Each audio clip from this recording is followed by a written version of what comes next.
Hello and welcome to the final episode of the ORCA Countdowns coverage of Backyard Season 3 Exile. It's been an exciting 4 weeks. I think the deep dive that I did with Jules was really fantastic. If you haven't had a chance to check that out, you've got to spare almost 3 hours to listen to two people talk about an LRG that happened 5 years ago or 4 years ago. Go ahead. It's a good time. And then I had my deep dive with Hal. I was able to track down Hal, and he was fantastic. Such great insights to the game he played. I thought that one of the most fascinating things he talked about is how he planned to flip at the merge, and it just couldn't happen because it was just a pagonging of orange, and he had to go with the train. Then we had the tea party, one of the best tea parties we've had so far. I tried desperately to get the star of this season, Andrew, to appear on it.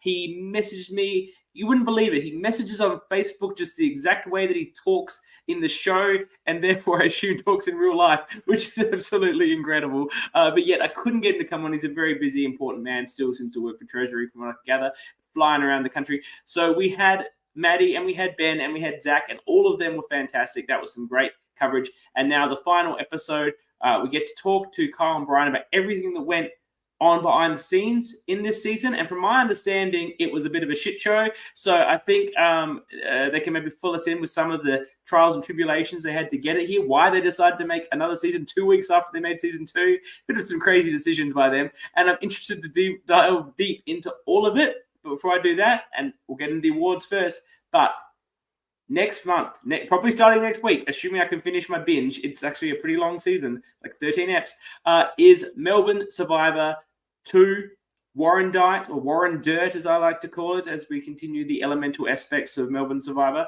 That season is officially, we're going to start ranking them now, according to all of you, the 7th best LRG ever made in the 11 that have been made. So we're going to start that coverage. I'm sure it's going to be really exciting. It's one of the first LRGs I ever watched, along with Backyard 2. So very excited to get into that. But without further ado, let me bring in Kyle and Bryan, who I understand are busily getting ready for another season of Backyard, perhaps very, very soon, maybe this weekend. But they've still made time to join us, and we are very appreciative of that. Welcome, Kyle and Bryan.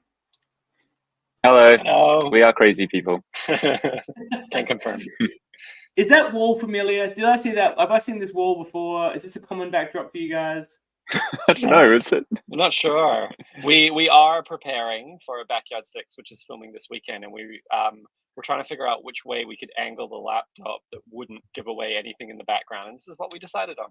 Mm-hmm. You're already there. You're not allowed to see. No, we just have a lot of secrets stored behind this wall. Okay, sure.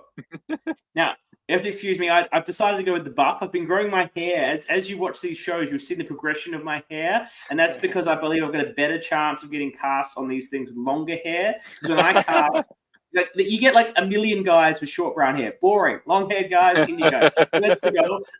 And I don't have a backyard buff yet, but I'm wearing a Playing with Fire. This is an Uncharted Waters one that goes very nicely with my outfit. But I believe I have a number of backyard buffs on the way at some point. Yes, you do. Thank you for supporting the current Indiegogo campaign. Oh, well, everyone get on there, support them, and you get the buff. And I'm going to have a wild collection soon, and then I'll be able to wear them when I do this coverage. So before we get into the season and talk about everything that this season was and that could have been, we need to do the awards. And as always, I like to get your view on who you think might have won these awards. Call out your friends about how you think they've gone. I'm on the wrong thing. MVP of the season. Who do you guys reckon? Andrew. I'll say Halim. Andrew is the runaway winner. Well, it's not really runaway. He's got 10 votes, but Howard did get 8. So it wasn't a landslide. And in third place, we have Zach. That's for Zach. Yep. He was a big part of the season. Great underdog story. Really enjoyed him. The Annabelle Award for Best Pre-Merge Boot. And before you guess, everybody got votes. All of them. Okay. Oh, nice. Yeah. I wonder if Kiara gets a bump here. Because people have seen her again since. I feel like Liz also has a lot of supporters. Yeah. I'll go Steven. I'll say Liz. It was Stephen. Well done. Yeah. You're on fire, Bryan. Stephen got 8 votes. Jeff got 7 votes. Liz got 4 votes. I think you're right. It's some Melbourne people voting for her. Kiara got 3, and I think you're absolutely right. There's some reason for that. And James and Sammy both got 1 vote each. Cool. Yep. Nice. But everyone liked, there was someone, all of them had a vote to play. So that's really interesting. Very positive. Which one-time player would you like to see again? So obviously not included in this was Kiara or Kath. I'll go Andrew. Yeah, I think people would say Andrew. Andrew scored 8. Absolutely. He's the winner. Then Halim on 6. Yep. Then Zach on 4. Samara on 3. And Ben picked up 2 votes and Liv picked up 1 as well. So, bit of love. Great. Yeah, great. Sharing the love. It's good. Okay, is the sign? This is going to change to, should it be 7 or 6 in the next voting? But on this one, is this season too low or just right? Should it have been in the top 7 or is it appropriately placed in the bottom 4? I think people said it's just right.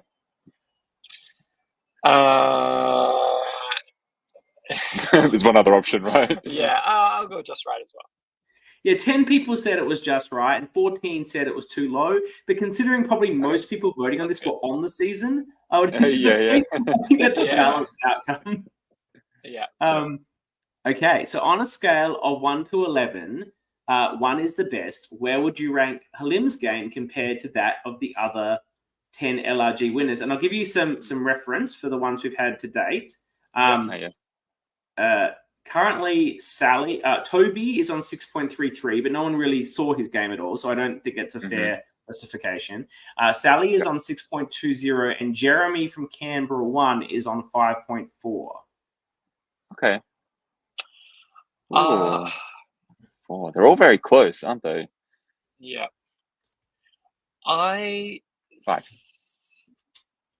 Yeah. So wait, am I just ranking whether I think that they're like what the average is? What the average is? Tell me if you think they're better than all those people, or should be somewhere in them. I'll preface this with I haven't seen a lot of other LRGs, but I would predict that Hal is in the upper echelon of LRG winners. That's a bold call for someone who hasn't seen the other ones. Well, you're right, Bryan. You're on fire tonight. He has the best so far of the ones we've done. He's considered 4.79 out of. So 1 is the best. He's 4.79. Yeah, cool. I think what is a very strong game. And now we have the ORCA awards, the most important award. All those other awards were just for a bit of like the warm up.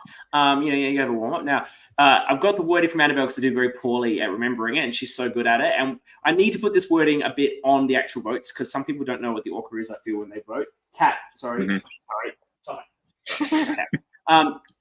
need to be loud and proud about your ORCA-ness. You need to have a propensity for narcissism, and your predominant strategy needs to be strong-arming people into doing what you want. The previous winners of this are Kevin from Melbourne's Survival 1, which only Kyle will probably remember. We have Matt, the infinite complainer from Backyard. I forgot Matt was an ORCA. Great. We have Dom from Canberra. Season 1 was in a moment. I know you don't watch it, Bryan, but when he got voted off, he was so he'd torn off his shirt to show that he didn't have an idol. I know who Dom is, so that's how. Yeah. You get it. Yeah, it was the ORCA of Canberra. You get it. This season for the ORCA, we take in the fan votes, and then we take in the ORCA Council's votes. Who do you think is the most ORCA of the season? I would say Jeff. I'll go Andrew. This is some great calls from you. That is in fact 1 and 2. God damn it, Kat. Before we get into that, I would like to note the equal third place, which was Ben and James. And I really love that for James because James came on with an objective to basically play like an ORCA. He got voted out very early, which is a risk of playing like an ORCA. And I'm glad his evil dad game or whatever he had planned finally got some recognition. So good for him. But the winner of this award for this season is Andrew. Jeff has come in second. I think Jeff had a lot of potential to win this award, but I think Andrew was just such a star of the season that he really permeated through a lot of these votes and the season. Liz has been great on this season, I must say. She's been watching every episode, even though she got voted out so early. She was a great part of this season as well. Thank you for joining, Liz. I'm sure you're going to be all over our coverage of Warrandyte next season.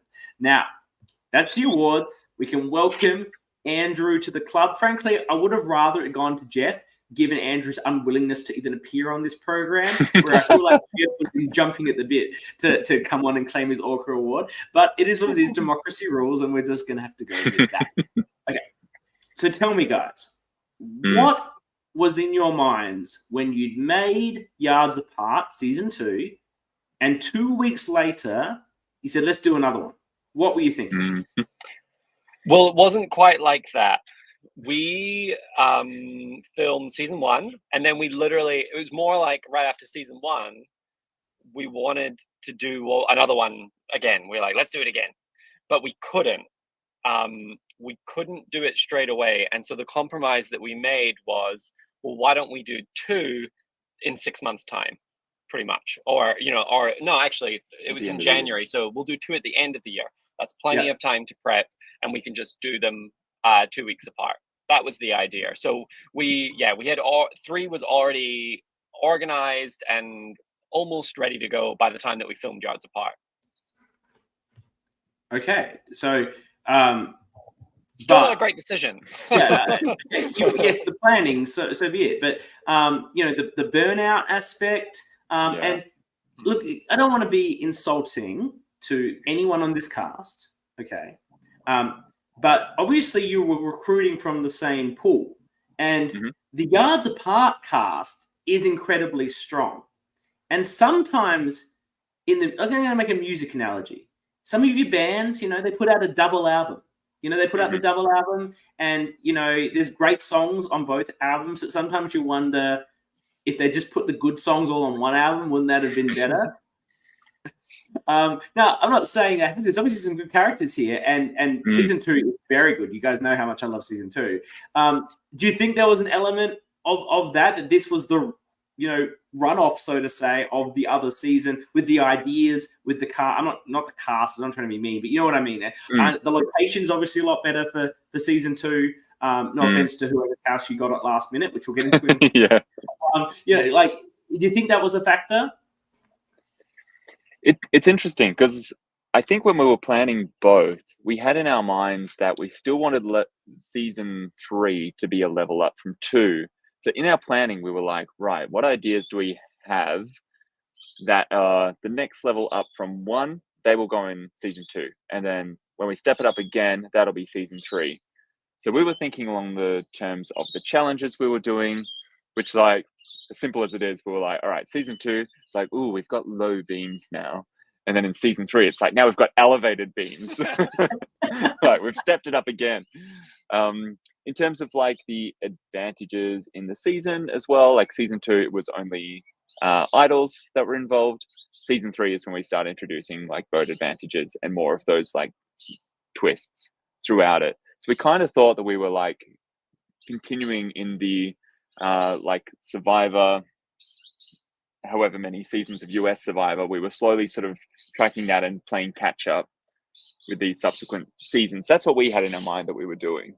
In terms of the casting, we were very much approaching it that we wanted to, anyone who wanted to play, it's like, let's create this opportunity. Anyone who wants to experience Survivor, let's be people that offer that to them. And it's a different world now, though, isn't it? That's right. Now there's too many people. Yeah. So we were like, people applying like, oh, we're going to have so many people. There's too many people to just do one season. So like, we'll do the 2. And then all these people who were interested get a chance. There was also people that knew each other that were applying, and we thought, well, we're going to have to put them on separate seasons to keep it fair. So you and your best friend want to play, great. You can be season 2, you can be season 3. So there was also that kind of approach in the casting. And like anyone who has ever been involved with casting one of these shows knows that like people drop out, people do pull out, and you do have to find subs last minute. Who was a sub in this season? Jake? No. Jake wasn't a sub, but he was a tentative. Yes, I think he was FIFO, so I think there was a moment where we weren't sure if he'd be on it, but he wasn't a sub. Samara agrees to do it the day before. Okay. Yeah. And like I look, I'm aware that the public opinion on season 3 is potentially not the best, but I love watching people like Samara play the game, where it's just like she's working it out as she goes. And she has actually like quite natural killer instincts. Like Samara's lying in ways that people who know the game aren't.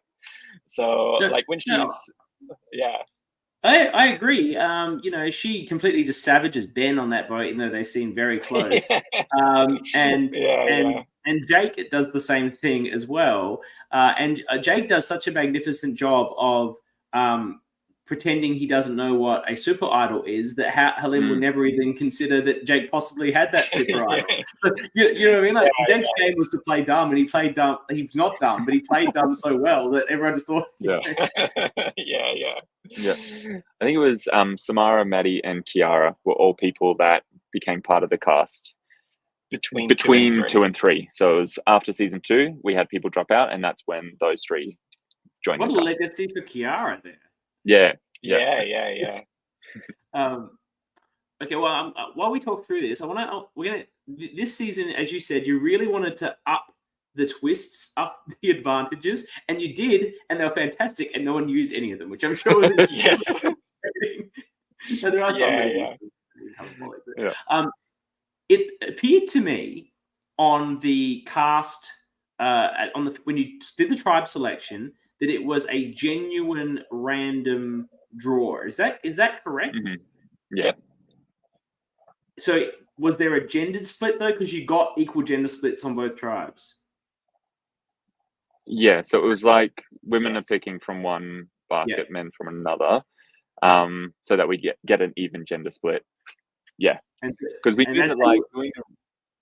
Sorry. Yeah. So you were basically determining, though, therefore, that a male was going to get the idol advantage on purple and a female was going to get the idol advantage on orange. That's how you ensured that there was an idol in each tribe. There was, so it was always going to be like a man and a woman that got, so like the buffs with those clues in it were in one in each basket. Yeah. And one of each color. Yeah. So have to figure that out. Cool. And I love that with how going to Exile. I think that was a excellent start. What about the people that knew each other, though? Like, you weren't able to sort the cast. Like, it's fortuitous that Liz and Kath end up separated. Yes. And also Hal, who I understand is very good friends with Liv from working at the Apple store with Bryan. I learned from from Hal's Deep Dive. Liv? Olivia. They definitely knew each other from working together. I don't know how well they knew each other. Hal seemed like, we were close, and she expected me to work with her to get the merge. I wanted to do it, but I couldn't get the numbers, so sorry. Like they definitely knew each other. Like Kath and Liz, that could definitely have been a thing. And I remember having a moment with Carl where, like, afterwards we were like, well, that worked out. And even just in like tribe makeup, like we looked at the 2 tribes and went, well, if we were going to decide the tribes ourselves, this probably isn't far from how we would have split it. Just in like different strengths in physicality on the 2 tribes, like they seemed quite balanced.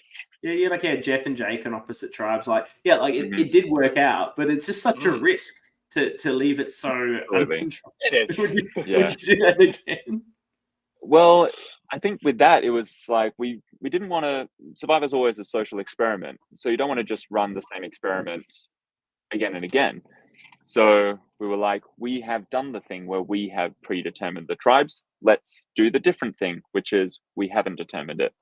So yeah, it's really just like trying to come up with different ways to start the game and shuffle the deck. Yeah, and sometimes we get No, you go, flack, Bryan. like for like, oh, you put it like, we would have done better on a different tribe. At least something like this. It's like, it's not up to us. Yeah. I think it's a fascinating insight where a lot of what you're running here is very different, I would say, to what you're probably doing now, in that we want to make sure everyone has a good time. We want to make sure everyone gets to play the game. We want to make sure that we don't interfere as production into the way these tribes are sort of. Now, fuck that. We're going to interfere and make sure the tribes are good. That's going to make good Yeah. TV. And that's like, you were making the experience before, and now it's more like you're making a show.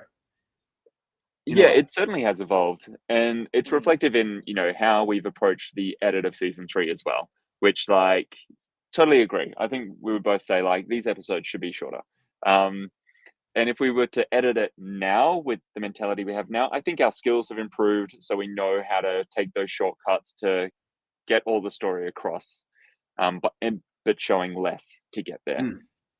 But we were really approaching it from, this is all of these people's experience. We want to make sure that all of them are fairly shown, so that they can watch it back. And yeah, we were really taking that approach of like not leaving anybody out. I think now would be a bit more strategic with like, you still get to highlight people at the right times. Yeah, I think that's it, where it's just like, I think we have a better idea of our skills and like holistic narrative storytelling, where it's just like, potentially you don't hear from someone in episode 1, and that's fine because you'll hear from them a lot later. I think we would probably edit it a little bit differently now. Yeah, no, that makes sense. Snyder, who's a regular listener, he's a virtual racer from America, said, "Happy birthday, thank you. It's actually my 40th birthday today." What a way to spend it. Thanks for spending your birthday. I did like 2.5 hours doing another podcast earlier as well. So anyway, that's what I love to do. Well, Survivor's on like 4 nights a week. It's hard to find the time at the moment. That's right. Yeah. One thing we were talking about, first Exile, you give Hal a fake idol making kit, not an idol. Obviously, we talked about a lot in the coverage so far that Hal was the perfect person to go to Exile because he was just so naturally social and easy with people that he was able to so easily just go into that orange tribe, and they always treated him like he was always part of it. As a viewer, I always viewed him as always part of it. So I'm like, well, there's 8 orange at the merge. Sorry, Kiara. Like, there's 8 orange at the merge. That's how I saw it. So he didn't need that fake idol, and as you might recall, he tried to use it at every possible opportunity he could for some reason. What, though, if someone less social, let's say, perhaps a Jeff, who did try to rub some people the wrong way immediately, if he'd gone there, what were you envisioning a player could do with that fake idol to sort of save themselves? Yeah, so if you were playing on a season and somebody goes to Exile straight up, what would you expect would happen for them there? You'd probably expect that they got something, right? Yeah. And so that's what we were really banking on, is that people probably suspect that they do have something, and they've got the opportunity to make something to help sell that story.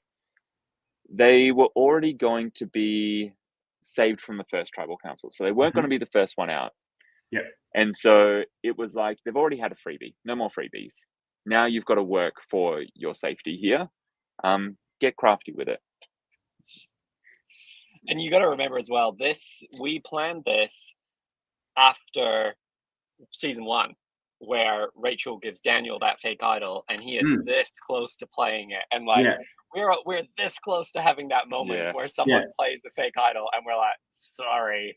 So there's a temptation for us there of like, ooh, can we get this? Can we manufacture a fake idol into this game, and can we get this moment? And the answer is no. I think what you've said is what I had hoped, that you could tell. If I was in that situation, I'd tell my tribe, I've got an idol, but it's only good for the first tribal council. So I'm just gonna, don't worry about me there, and then it's gone. And that would make sense, and I think people would buy that. The one thing that we were discussing is the ethics and appropriateness of whether you should give a fake idol making kit paper and texter to make the paperwork? Or is that too deceptive in that they can go around hiding a package with an idol and the paperwork, which everyone will always then believe is legit? Yeah, there is this like culture around parchment, right? Where it's just like, you don't see the note. Where's the note? legit. I don't buy it. Yeah, where's the note? Where's the note? Yeah. I'm not sure. Potentially, but also I think if I saw a handwritten note from a player, I'd be like, yeah, all right, buddy. Yeah, because I must say I played in playing with Bryan. I can tell you all the notes there were handwritten because I think production forgot to make them before they got there. So you could have made it work. But yeah, I think for the most of the time they're typed. I know you're listening, Liz. She particularly liked the fake idol making kit and the rock idol. Now the rock idol, she said. Backyard props are pretty top tier if you've got bad handwriting. That's good. Now, the rock idol, what percentage did you put on? And, you guys as big Survivor Super fans, rocks doesn't happen that often. Yeah. What percentage did you think there was a chance of that thing actually getting used? I didn't think it was going to happen. Nah, very, very little. But what we liked about it was... whether it got used or not, someone would definitely get it at Exile, because it was an idea that hadn't been done before, and we were like, we want to introduce this into the Survivor universe. So simply by someone getting it at Exile, there's a chance to kind of explain it and have it out there, and that was probably enough for us. Yeah. We thought people will talk about like the possibilities of it. How might you play it? We were excited to start that conversation, even if it didn't get played. Yeah, and the knock-on effects as well. 3 times in US history. Yeah. But we also thought potentially the knock-on effects of like, even if it doesn't get played in 3, like people will now be wary of it in seasons in the future as well. So we were like, yeah, even just having it out there is enough. Yeah. And yeah, and then it happening was just absolutely wild. Yeah. And it was an incredible moment when it did happen. You must have been so excited that they were going to Rocks. You probably saw it coming with that 3-3, which you did slightly engineer in a bit. We can talk about, I want to talk about the tribe swap. When I want to talk about the tribe swap and talk about the Rocks. So we get to the tribe swap, and you've got it basically going to happen that there are, because they're taking from different baskets again, you're going to end up with a 3-3-3-3 just because of the way the numbers were at the time. Yeah. If it had been a different immunity run, it could have ended up differently. But it's even numbers at that point. And they've gone 3-3-3-3, and someone's going to Exile, which is definitely going to impact the numbers, like obviously because that's the extra number. And you've obviously put the extra one in orange, the ones the orange guys are picking from. The Exile is definitely going to be an orange person. So you set up the 3-3, which I think made a lot of sense and made interesting post-swap episodes, and made the I think it's probably one of the higher points of the season, and it's very interesting on both sides. So we get to, and you probably see this rock draw coming, and were you thinking, oh wow, they're going to vote for Caitlin though? Is she going to hand off the rock? Is she going to know what to do with that? I don't know what sort of level of fan she was. How were you thinking going into that? Do you think it was going to play out once you could see what that vote was going to be? I think there's still like some doubt, right? Like even when it goes to a tie, it's like, okay, it's tied, but someone's going to flip. Someone's not going to be down for rocks. And I could be wrong, but they're not the first tribe post-swap to have gone to tribal. So... Right, yeah, the other tribe has already gone. They've not gone to rocks. Yeah. Yeah. You may also be overestimating how much is going to happen ahead of time, particularly in 2 and 3. Like, I think, I'm not sure if we knew exactly how that was going to play out going into it. The other tribe was a bit tricky less tricky because Jeff had been vilified, I think somewhat unfairly, sort of across both tribes as a big baddie for some reason. And so, it was sort of the easy move, and Zach and Maddie were never going to rocks for him. So that was sort of like one and done. I felt the person who got most hard done by the rock idol, as I said in detail on the recap coverage, was poor Raph. And Andrew vilified poor Raph for flipping on their alliance by suggesting that possibly they should just agree to vote out Caitlin, even though she clearly hands the rock off to Andrew over him. Andrew's now safe, and Rafe's doing a one-on-one rock draw with Steven. Yeah. And apparently Rafe's the bad guy for even contemplating that they should have perhaps not gone to rocks. And Andrew speaks like, this is one of his many great moments, like he was at risk, and he was, I did it too, so what are you complaining about? Yeah, and I think honestly, Andrew has a large part of the way that this tribal council plays out, and the fact that we see the rock draw happen, because he really strong arms this whole situation to happen, which I think other players would not do. And you can kind of see, you literally see Raph buckle here. He's like, why don't we just vote Caitlin? And I just think that that's not Andrew's gear. The one little mistake that Andrew made that Raph should have capitalized on, if he could, was he takes the rock. It's handed to him before Raph gets up to vote the second time. And you see Raph see it happen. And if I saw that happening, I'm Raph. Okay, I'm flipping. Fuck this. Yeah. He does almost flip. Like, it's very close to Raph flipping there. I think he would have, he wanted to flip, he just left it that moment too late, because when he was going up to vote, he just hadn't computed the thoughts about, how can I protect myself? Yeah. And Raph is someone who's not a huge Survivor fan. So this is also him working it out as he goes as well. Can I say that I just generally loved the challenges this season? Good. That they're really, really strong. And, I'm someone that doesn't particularly like challenges in real Survivor. And so certainly in LRG challenges, you can be a bit like, switch off. It's just, there's not, it's not that exciting. But the challenges, I think, were really strong. I even in my notes when you did the tire flip challenge, I was like, they have to show like 9 rounds of this, are they?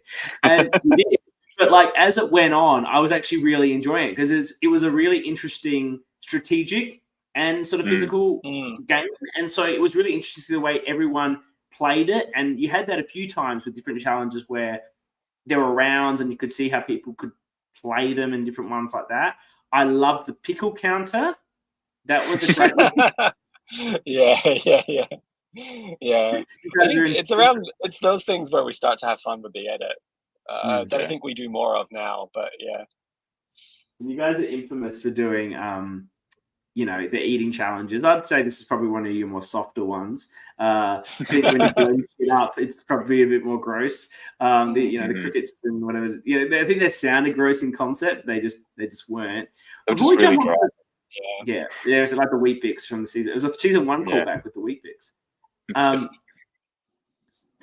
The location, I've heard you say, I didn't know this until I think I started this coverage and you posted something about it. Backup location, original location fell through, something like that? Yeah.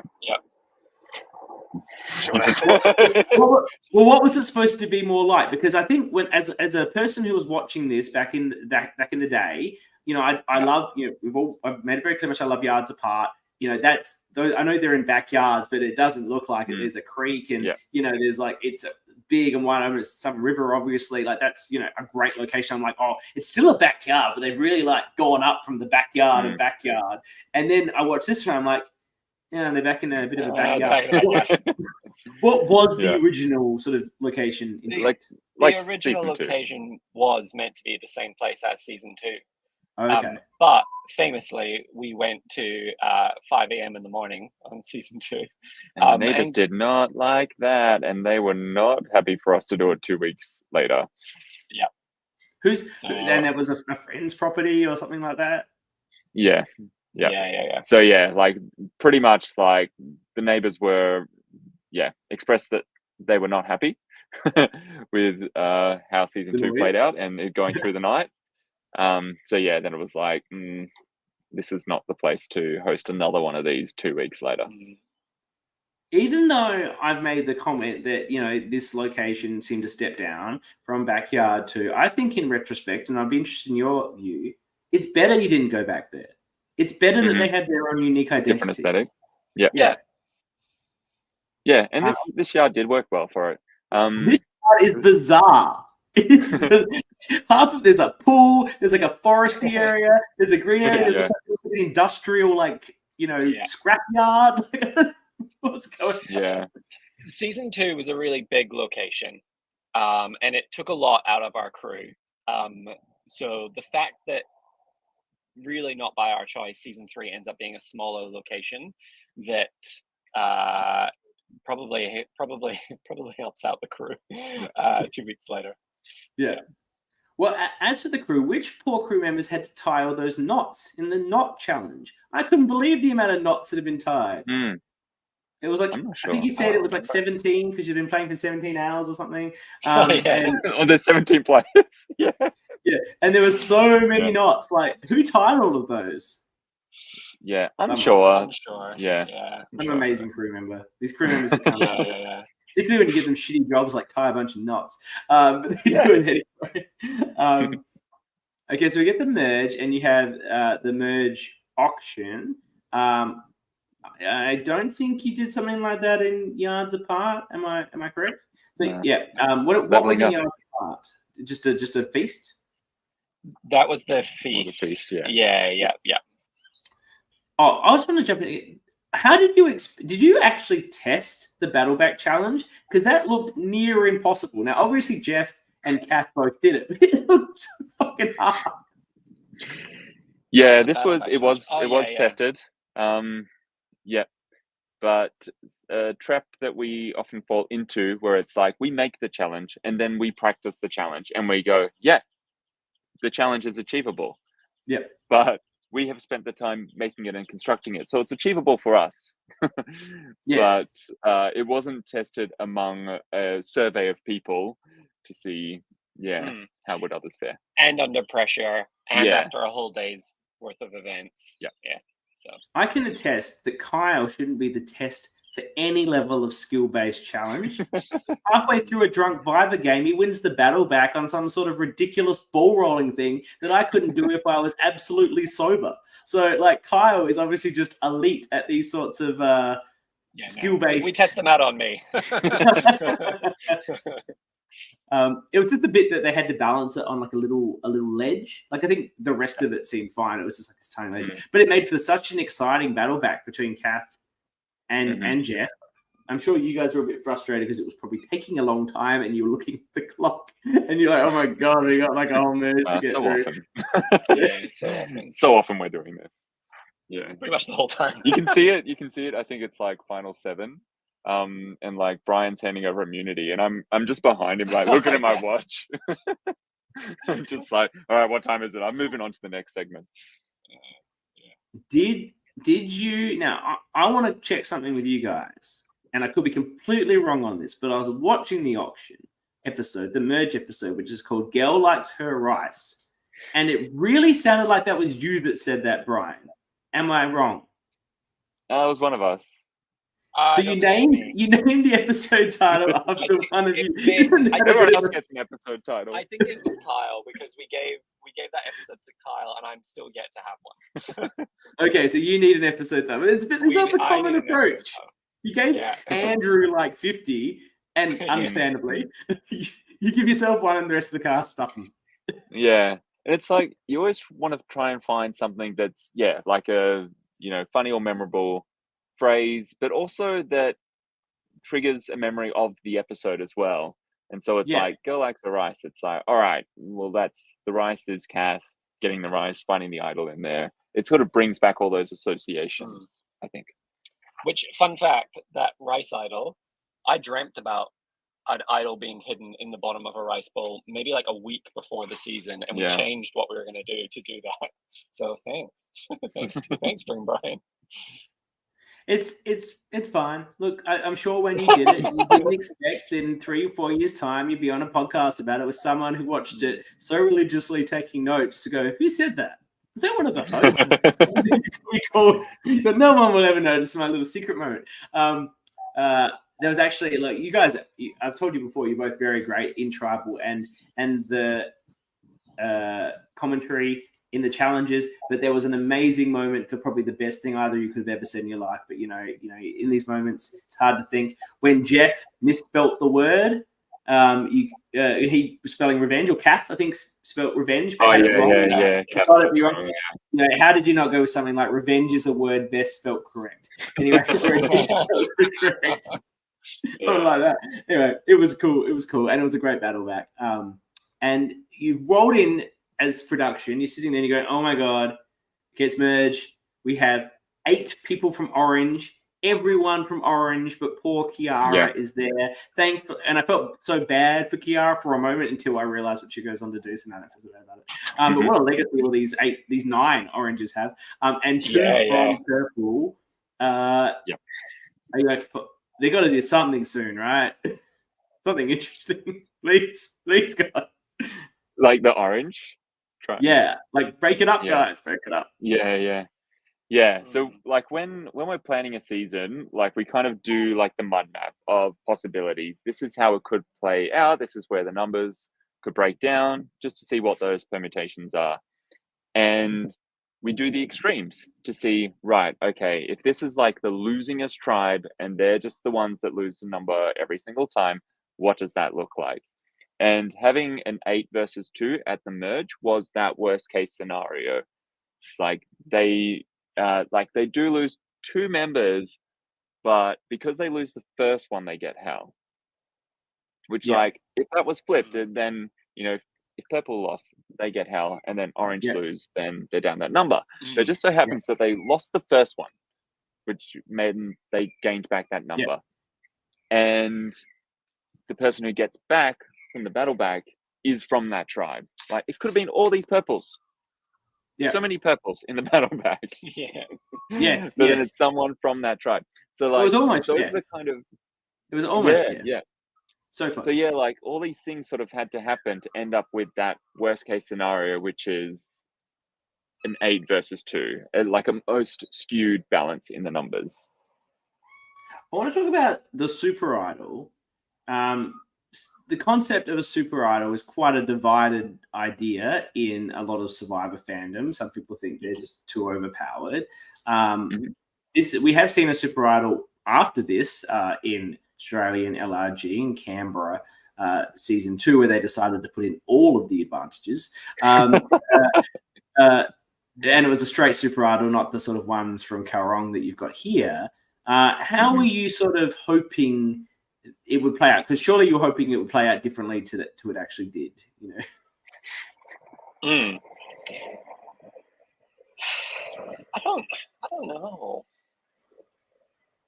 It was sort of like we wanted to be on the 2 sides of the fight, right? Yeah.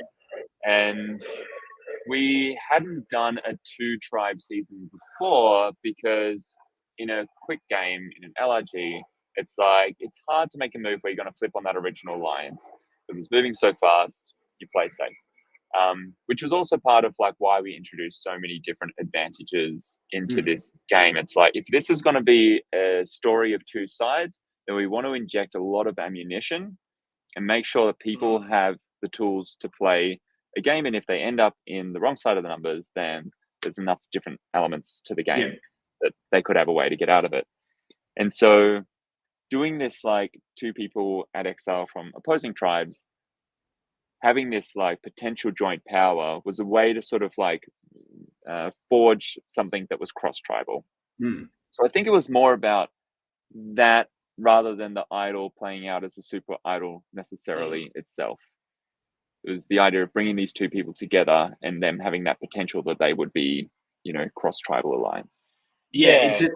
And I think that was very much intended. Like, I've made a lot of jokes at Liz's expense about her not playing her half of the idol. And I said that when I've told the story that when I applied to be on Melbourne Survivor 3 and I had the interview with her and JP and Vince, they asked at the end of the interview, do you have any other questions? And I said, yeah, Liz, why didn't you play your Exile? Like, you were clearly going home. Like, was that just the edit, or like, was it obvious? She's like, no, it was pretty obvious. And I asked her, like, why didn't you play it, right?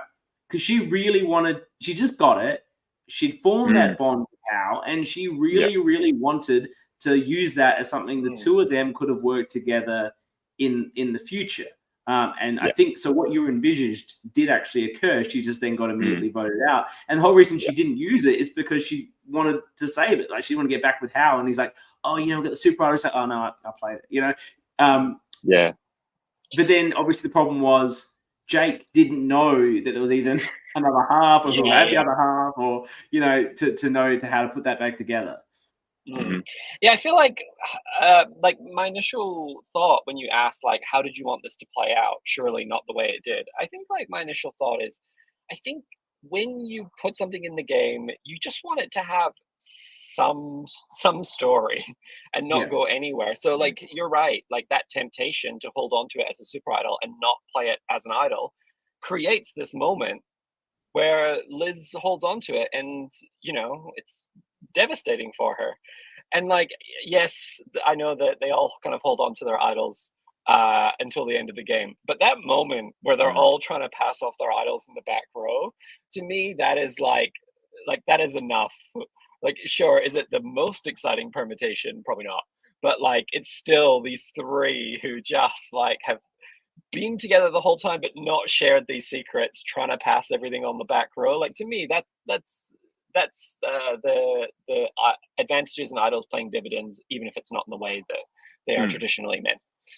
It is. It's a top tier moment. Like, I think if you guys were putting like your top 10 backyard moments, like it's in there, might even be top 5. It's a lot to get there. Like a lot of watching to get to that moment. It's a lot to get there. When it gets there, it's so exciting. It's like, because they don't even know that they have these idols. They're aligned with each other. It's like, no, I got one. No, it's all right. I got one. Like, it was amazing.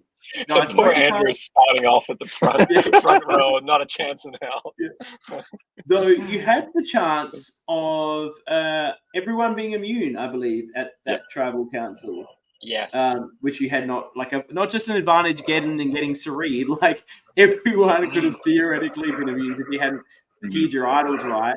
Did you realize that at some point? Was that a concern? You go, well, look, that's not going to happen, but like theoretically it could happen now. Yeah. Yep. We've considered that as a possible permutation. And we have a plan. You should make them all go to rocks or something. You're all immune. All right, rocks. You all won. You're all the winners. And so I think it rolls through. And Andrew's like lifting a lot on his shoulders, but I do. Hal played a fantastic game, and you edited that well. And his social game's incredible, but especially good at strategic and challenges as well. Like he's up there with Jake with a lot of the challenges. Who's that real strong challenge beast. There's that lovely moment with Samara where she thinks her idol needs to be played, but then we get a report from Rosie who's like, "No, you got one more." It's like, "One more?" It's like guaranteed like final point. So yeah, thanks for telling me. Wow, you think you're telling me? Awesome. Like they're the moments we love, and that's what we like to play with in the edit as well, like including those things. Jake forgetting Samara's name after being aligned with her the whole game. It's just like Tanisha. Tanisha? Is Tanisha? And I love Samara and Jake being in this alliance, and they're probably like the two most potty mouthed contestants on our cast. They're just like constantly bleeping them out. I love it. It's so funny. So and then the tribal council is pretty good. Like Hal does a great job. The other two, I think you can tell that you can see their lack of sort of survivor knowledge coming out a bit and how to play the whole affair. I think Hal does an amazing job with it. I don't know if you've seen from our previous ones, but you cancelled Sammy's question, I believe, not just in the edit, but just in the real time. You're not going to make them do fuck, shoot, marry. What was the thinking on that? It's trying to make a family friendly program or something. It's look. So I think if we do the re-edit, which we're not doing, but if we were to re-edit it, we just wouldn't include Sammy's question because this has continued to haunt us. Oh, this is not the first time. It's not just this coverage. This has occurred previously. This has occurred previously. Oh, interesting. Where I feel like it's become a running joke now for this season. I think, as you discovered when you were trying to answer it yourself on the podcast, that it seems fun And then you go, oh, I can't really say that. Oh, what's my partner going to think? Like, oh, let me just find what the tame answer is here. And it just kind of fizzles. And Correct. that's what happened in real time. Like the final three, like sort of try and skirt around it. Like Jake's girlfriend's like right there on the crew. It's like, what am I meant to say right now? So yeah, it was just really awkward. And that's why you don't see it. Yeah, I think look, it was you're spot on, and thank you for watching into 2 hours and 40 minutes without that podcast where I tried to do it because it was my idea. Let's do it, Jules. And like Jules just smashes out 3. She's like boom, boom, boom, and I'm like, I don't know, I don't want to be like objectifying the women, so I'm just gonna fuck Steven. Okay, I'm a straight guy. Steven's a really good-looking guy. I'm gonna objectify the guy. I feel better about that. I'm like, if I was giving that answer at the final tribal council and I was sitting on the jury, I'd be fucking annoyed. Like this sucks. Good call. We should have cut a question. Like, no one would have known. Totally. We should have cut a question. But again, it's like, oh, it's Sammy's jury question. We got to give her moment. It doesn't happen. It does appear like in the edit. So I misunderstood this. It appears in the edit like you say, oh, you don't have to answer that, and it just doesn't happen. Which is what we say like after they sort of try to answer it and try and excuse themselves from it, and we were like, we need to cut this off. Because isn't there also a question that's like, how do you hide a body? I think we might have cut that one out completely. Oh, God, that's a great question. That one didn't make Where would you hide a body? Like, it did happen. Is this how you're going to vote for who you want to win? It's a weird. We're at the end here, and there was one thing. I'm just looking at my notes. What did I want to talk about that I didn't talk about? When you had the back-to-back tribals. And I'm like, oh God, Zach's done here. Like he's not going to have any opportunity to organize something. And then Andrew had prearranged that flip on Ben. That's a fantastic moment in the season because I was just sure it was going to go the way as everything else was going to get another boring Zach vote. Like if he's going to win immunity, he's up at the final. Him and Andrew, he doesn't win it. He's a super fan, and I'm like, he can win this. Because I'm like, I can't answer this question with my eyes closed. Like if I said to Kyle, if I was there on this season, I don't know what you would have done because we would have been 2 hours into this quiz and I would have been getting all the questions right. Like, that's what would have done. I don't know what you would have done. Maybe you just got to do like a closest to this number and like how many survivors did there been in total or something, But I think Zach can win. He doesn't win. He's going to get voted out. And he doesn't. When you got those votes from the urn and saw that there'd been a flip on Ben, you guys must have been like, yes. Yeah. And like we had no idea. Like we weren't expecting to see it. And then it's like, it's a tie. We're like, what's going on? The game is shaking up. And I remember sitting there and trying to be professional, but like kind of like looking at Zach and being like, oh, buddy, like, sorry, this prearranged twist really has effed you over. And I remember him giving me like sympathetic eyes, like. And he's like, peace out, bitches. Yeah. But I remember when he left that tribal, he looked at me and he's like, I knew. I was like, oh, you got me. He knew it was happening. Okay, Yeah, because it wasn't, I don't know if you left it out of the edit for the surprise. And if you did, like, if there was actually a meeting where they said they're all going to do that. Because, it wasn't clear, though, watching it sort of back a bit, you can see Andrew putting in the work. He's saying Ben's shifty. He's saying that to various people. And he's obviously got his crew. He's telling Zach, you vote for who I say and you'll be safe. He's obviously lined up Raph and Caitlin. And then he's put in the work with Jake and Samara, not to say flip on Ben, but, Ben's shifty. He's lying. We're going to get rid of him. And then when they see it's 4-4, they're like, flip. Like, because he put in the work. It's one of his more masterful moves because it does. He does it slowly, but executes it like on a dime when he wouldn't have expected to, because he wouldn't have assumed that he was going to back-to-back trial. Yeah, absolutely. Welcome to efficiency. Yes, one of his many episode titles. Liz said she wrote some of the questions. So I assume that you actually had the jury writing the questions, which is fun. The pre-merge. Yeah. Pre-merges were given us there. Yeah.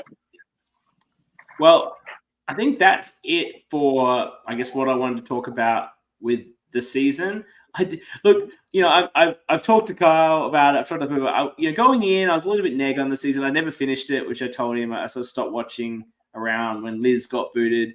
I don't know why. I think it also aired and there's a lot of other stuff on. Like sometimes, there's other Survivor or Australian Survivor, which is such a, marathon event to watch. And I just stopped. And I knew that I didn't think it was going to be the most super interesting season, but I think as we talked about here, there are actually a lot of really wonderful moments that really do pay off if you put in the long hours. And Andrew's a star, but there's a lot of other fantastic people on here. Like I don't look at Andrew and go, he's the only one you could possibly bring back. There's other quality consistency. I think Zach was fantastic. Obviously, we had Maddie and Ben on the Tea Party because they were so fantastic in what they were bringing. Ben particularly, I think, was really, really fun and had a great approach to it all.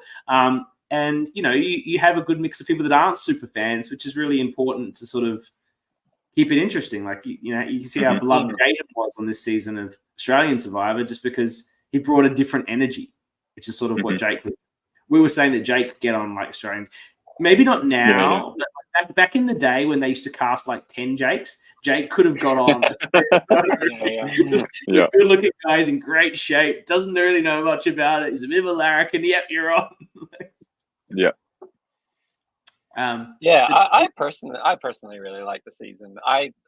But I'm someone who I try not hang my enjoyment of a season on the boot order, only because sometimes it is sometimes it is pretty predictable.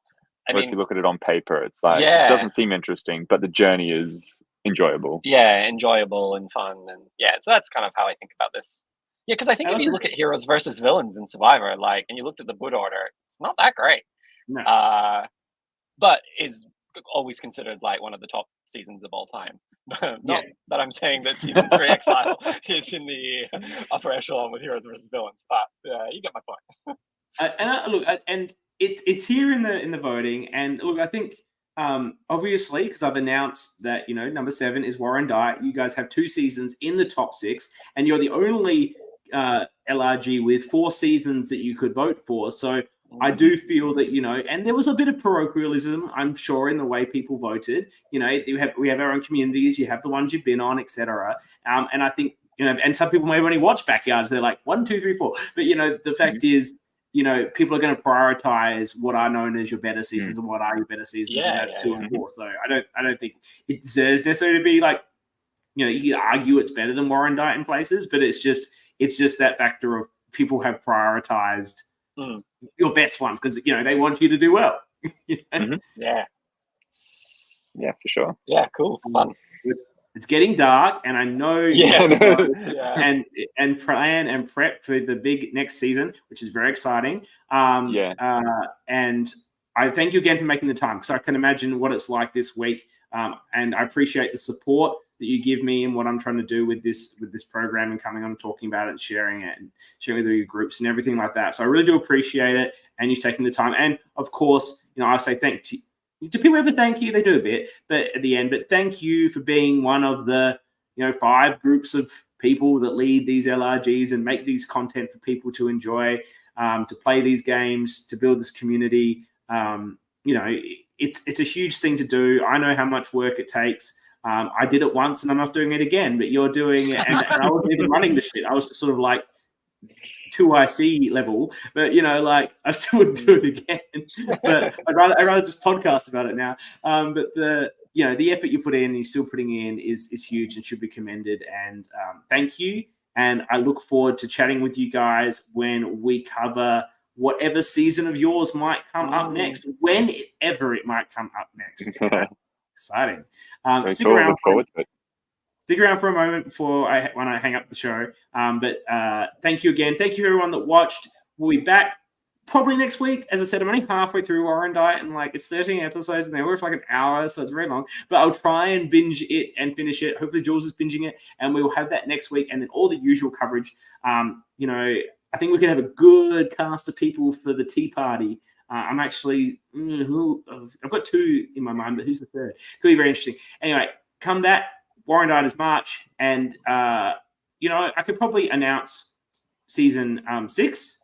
The sixth best season, because Warrandyte, everyone knows it's 7. I'm going to announce what 6 anyway next week, so why not announce it? 6, the sixth best season in LRG history is Brisbane. Sam Green's amazing first effort as a man on his own trying to get something out. It's a weird season with just sort of his family and friends, but the production and the editing from someone in their first go is better than anyone of all the like big names have done from a first go. It's absolutely unbelievable. So if you haven't watched Brisbane, after you watch Warrandyte, get binging with Brisbane. It's a shorter season, and the production and quality is incredible. So thank you, everyone. I will catch you soon.